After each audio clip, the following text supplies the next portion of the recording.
नेताजी का निधन हो गया है। 82 साल की उम्र में नेताजी ने आखिरी सांस ली है। लंबी बीमारी से वो लगातार जूझ रहे थे और लाखों दुआएं छोटी पड़ गई नेताजी की बीमारी के आगे और वो इस दुनिया को अलविदा कह गए हैं। सीधे सैफई ले जाया जाएगा नेताजी का पार्थिव शरीर। कल 3 बजे सैफई में उनका अंतिम संस्कार किया जाएगा। उससे पहले उनका अंतिम दर्शन के लिए उनके पार्थिव शरीर को रखा जाएगा। अंतिम दर्शन के लिए जहां उनके लाखों समर्थक जो उनके लिए दुआ कर रहे थे वो उनके आखिरी बार दर्शन करेंगे। सैफई आवास पर उनके पार्थिव शरीर को रखा जाएगा और कल राजकीय सम्मान के साथ नेताजी को अलविदा कहा जाएगा। अंतिम संस्कार होगा। यमुना एक्सप्रेसवे से होते हुए ले जाया जाएगा पार्थिव शरीर। समाजवादी पार्टी की ओर से ट्वीट कर इसकी जानकारी दी गई है।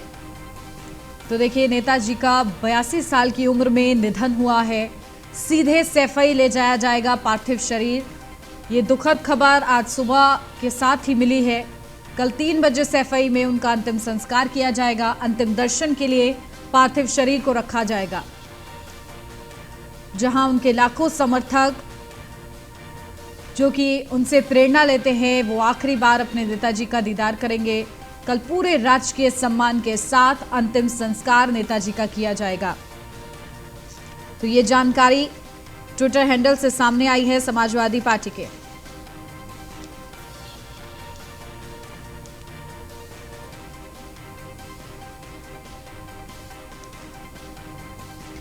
और चलिए, हमारे साथ पूर्व कैबिनेट मंत्री राम जी हमारे साथ जुड़ गए हैं। जी बिल्कुल राम जी, देखिए ये दुखद खबर आज सुबह के साथ ही सामने आई है। किस तरीके से अब आगे आप नेताजी को स्मरण करेंगे, याद करेंगे? नेताजी हिंदुस्तान के स्थापित नेता थे। वो समाजवादी कोई किताबों को पढ़ करके नहीं हुए थे। उन्होंने बेबसी, लाचारी, गरीबी को निकट से देखा था। और कोई आदमी एक दिन में नेता नहीं बन जाता। श्री मुलायम सिंह यादव एक दिन में मुलायम सिंह यादव से नेता नहीं बन गए थे। इसके पीछे उनका वर्षों का संघर्ष, उनकी कठिन तपस्या, उनकी जीतोड़ मेहनत, इस सब के पीछे उनका बड़ा भारी योगदान था, जिसकी वजह से मुलायम सिंह यादव देश की राजनीति में स्थापित हुए। वो बेजोड़ नेता थे और उनके निधन से निश्चित रूप से समाजवादी परिवार को ही नहीं, पूरे देश को हानि हुई है, जिसकी भरपाई करना बहुत मुश्किल है। बिल्कुल, देखिए परिजनों के लिए तो दुख की घड़ी है ही, साथ ही वो तमाम लोग जो कि लगातार प्रेरणा लेते थे मुलायम सिंह यादव से, क्योंकि कहीं ना कहीं राजनीति में जिस तरीके का उनका ऑरा रहा है, ये बहुत चुनिंदा लोग ही इस तरीके का मुकाम हासिल कर पाते हैं और ऐसा मुकाम उन्होंने हासिल किया है। तो जिनके लिए वो आइडल रहे हैं, कहीं ना कहीं उन लोगों के लिए भी बेहद ही क्षति वाली ये पूरी खबर रही है। और इसके बाद आगे भी लोग जो है उनके संकल्पों को कहीं ना कहीं आगे बढ़ाते रहेंगे।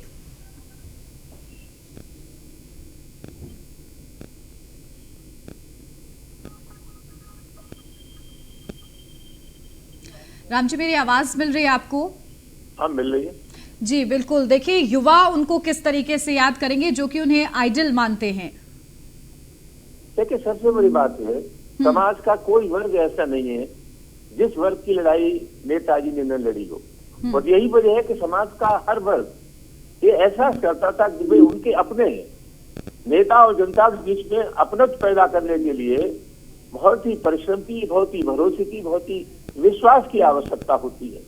और जो उन्होंने अपनत्व लोगों को दिया, विश्वास दिया, भरोसा दिया, जिसकी वजह से गर्दिश में हर कार्यकर्ता ये महसूस करता था, हर नौजवान ये महसूस करता था कि संकट की घड़ी में मैं देखूंगा तो नेताजी मेरे साथ हर वक्त खड़े मिलेंगे। ये बड़ा भारी भरोसा था नौजवानों का उनके प्रति और प्रदेश की जनता का। आपका जो उनसे वार्तालाप था, आखिरी वार्तालाप, और उनकी क्या यादें आप संजो कर रखना चाहेंगे? जब आप उनका व्यक्तित्व देखते थे, उनसे रूबरू होते थे, क्या वो एक चीज है जो हमेशा आप अपने मन में संजो कर रखेंगे नेताजी के नाम की? मैं 1968-69 से उन्हें जानता था। वो 1967 में इटावा से विधायक बन गए थे। मैं उस समय सोशलिस्ट पार्टी का कार्यकर्ता था। उससे बात बराबर उनसे मिलना जुलना रहता था। 1999 से लेकर 2000 तक मैं लोकसभा में उनके साथ था। विभिन्न विषयों पर उनसे बातचीत करके हम लोकसभा में सवालों को उठाया करते थे। एक लंबा साथ रहा है और उस लंबे साथ में एक जज्बाती रिश्ता नेताजी से कायम होगा था। आज उनके न रहने से हम लोगों को बहुत ही अभाव दिखाई देता है। हम लोग बहुत दुखी हैं और उनकी भरपाई करना बहुत मुश्किल है। बिल्कुल। और देखिए, जब आप उनके साथ रहते थे तो क्या उनके व्यक्तित्व में ये बात झलकती थी कि किस तरीके से वो हमेशा धरती से जुड़े रहने वाले नेताजी थे, और तभी देखिए उन्होंने चुनाव चिन्ह भी साइकिल पर चुना था, और वो शायद इसीलिए चुना था उन्होंने कि उन्होंने शुरुआत उसी से की थी, तो वो इस बात को कभी भूलना नहीं चाहते थे कि उन्होंने शुरुआत कहां से की, चाहे वो कोई भी मुकाम हासिल कर ले। देखिए, सबसे बड़ा सवाल क्या है, नेता और कार्यकर्ता के बीच का जो रिश्ता है वो रिश्ता बनता है विश्वास से, भरोसे से, और उस रिश्ते को बनाने में बहुत मेहनत करनी पड़ती है। जनता का विश्वास जीतना बहुत बड़ा काम है। लोग नेता भले ही बन जाएं, लेकिन जनता का विश्वास अर्जित हर आदमी नहीं कर सकता। नेताजी ने जनता का विश्वास अर्जित किया। वो जीते हारे, लेकिन हर परिस्थिति में संघर्ष करते रहे, और उसका परिणाम था कि कभी गिरे कभी संभले, कभी गिरे। उन्होंने कभी हार नहीं मानी। इस दृष्टि से वो हम लोगों के आदर्श थे, और भारत की राजनीति में वो अकेले ऐसे नेता थे जिन्होंने संघर्ष के बलबूते समाजवादी पार्टी को स्थापित किया, समाजवादी आंदोलन को मजबूत किया। तेरे साथ नेताजी मुलायम सिंह है, तेरा कोई कुछ कर नहीं पाएगा। हमेशा नेताजी हमारा सम्मान किए, हमारे ये तमाम सा नेता है जो आज कहाँ पहुंचा नेताजी के। कोई राजनीति सब कुछ चला गया भैया, कुछ बचा नहीं है। हम लोग अब कुछ नहीं जिंदगी बचा है। एक मेरी माँ गई, एक नेताजी चले गए। तो देखिए, लोग जो हैं बिलख रहे हैं, और इस तरीके की तस्वीरें हर तरफ से सामने आ रही हैं। हर कोई नेताजी के जाने से बेहद ही ज्यादा दुखी है। लगातार हमारे साथ रामजी लाल सुमन जी भी हमारे साथ बने हुए हैं। राम जी, देखिए, तमाम महत्वपूर्ण बातें आपने बताई हैं उनके व्यक्तित्व से जुड़ी हुई, लेकिन अगर बात करें राजनीति की, तो कहीं ना कहीं समाजवादी पार्टी का एक वो मजबूत स्तंभ रहे हैं। और क्या आप चाहते हैं कि समाजवादी पार्टी जो है उनसे सीख लेकर आगे बढ़े? देखिए, महत्वपूर्ण ये नहीं है कि नेताजी 8 बार विधायक रहे, 7 बार सांसद रहे, रक्षा मंत्री रहे, 3 बार मुख्यमंत्री रहे, विधान परिषद विधानसभा में नेता प्रतिपक्ष रहे। एक राजनीतिक कार्यकर्ता के नाते उससे भी ज्यादा महत्वपूर्ण बात ये मानता हूँ कि 1977 में आपातकाल के बाद कांग्रेस को छोड़ के जो शेष विरोध की पार्टियां थी, उन्होंने जनता पार्टी बना ली। तो हिंदुस्तान का समाजवादी आंदोलन लगभग खत्म हो गया था। नेताजी का सबसे बड़ा योगदान हिंदुस्तान की राजनीति में है, वो ये है कि 1992 में पूरे देश के बिखरे हुए लोगों को जोड़ करके उन्होंने समाजवादी पार्टी की स्थापना की। ये उनका सबसे बड़ा योगदान है हिंदुस्तान के, भारत के समाजवादी आंदोलन में। बिल्कुल। और समाजवादी देखिए पार्टी को नाम दिया गया, और कहीं ना कहीं कि समाज के जो मुद्दे हैं वो उठाए उन्होंने हमेशा से ही, और उन्होंने ऐसे फैसले अपने पूरे सफर में लिए हैं जिन फैसलों का कहीं ना कहीं विपक्षी पार्टियां भी कई बार ऐसा हुआ कि समर्थन करती हुई नजर आई। तो ये बात सीखने वाली होती है कि आखिर समाज से जुड़े मुद्दे जब कोई भी पार्टी उठाती है तो उसका वजन जो है अपने आप में बढ़ जाता है। ऐसे ही मुद्दे आने वाले समय में समाजवादी पार्टी को उठाने चाहिए।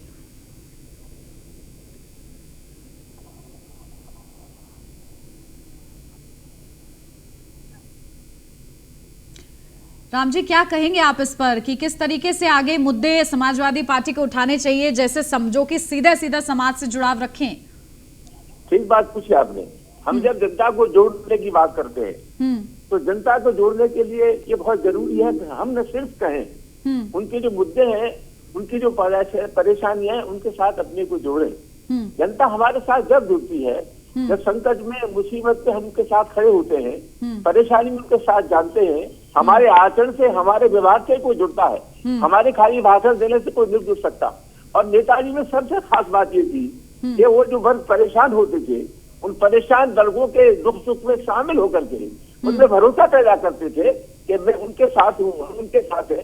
यही उनकी ताकत थी, यही उनकी शक्ति थी। बिल्कुल। और देखिए, इस शक्ति को हमेशा स्मरण रखने की जरूरत है। नेताजी भले ही आज इस दुनिया को अलविदा कह गए हों, लेकिन उनकी सीख को आगे ले जाना एक बड़ी चुनौती रहेगी कहीं ना कहीं समाजवादी पार्टी के लिए। राम जी जी बिल्कुल। समाजवादी पार्टी के सामने सबसे बड़ा सवाल यह है, जिस परिश्रम से, जिस मेहनत से उन्होंने पार्टी बनाई, आज उनके पुत्र श्री अखिलेश यादव समाजवादी पार्टी के अध्यक्ष हैं, और मुझे खुशी है कि उनमें क्षमता है, नौजवान है, कर सकते हैं। लेकिन आज हम जो समाजवादी हैं, उनके सामने सबसे बड़ा सवाल यही है कि जो अरमान, जो सपने उन्होंने बोले थे उनको हम पूरा करने का काम करें। बिल्कुल, बहुत महत्वपूर्ण बात आपने कही राम जी की, वाकई जो उनके अधूरे ख्वाब अभी रह गए हैं राजनीति से जुड़े हुए, आगे उनको पूरा करना है। देखिए आज पूरा देश जो है उनको याद कराए, हर किसी की आंखें नम है इस खबर के बाद से ही। राम जी बहुत शुक्रिया, खास जिस तरीके से आपने जो उनके साथ आपका खूबसूरत रिश्ता रहा है वो आपने बयां किया हमारे दर्शकों के सामने। तो आज ये बेहद ही दुखद खबर के साथ दिन की शुरुआत हुई जहां नेताजी का निधन हो गया, राजनीति का एक युग इसे कह सकते हैं कि उसका अंत हो गया इस खबर के बाद से ही। अंतिम दर्शन के लिए आपको बता दें उनका पार्थिव शरीर जो है रखा जाएगा, क्योंकि अभी लाखों लोग ऐसे हैं जो कि लगातार उनके लिए दुआ कर रहे थे, लेकिन लाखों लोगों की दुआएं छोटी पड़ गई उनकी बीमारी के आगे और नेताजी इस दुनिया को अलविदा कह गए हैं। कल पूरे राजकीय सम्मान के साथ नेताजी को अलविदा कहा जाएगा। यमुना एक्सप्रेसवे से होते हुए ले जाया जाएगा उनका पार्थिव शरीर और ऐसे में आखिरी सफर पर वो रहेंगे। समाजवादी पार्टी की ओर से ये ट्वीट किया गया है और ये महत्वपूर्ण जानकारी साझा की गई है उनके समर्थकों के लिए, उनके चाहने वालों के लिए कि सीधा सैफई ले जाया जाएगा पार्थिव शरीर को। कल 3 बजे सैफई में अंतिम संस्कार किया जाएगा नेताजी का और पूरे राजकीय सम्मान के साथ उन्हें आखिरी अलविदा कहा जाएगा।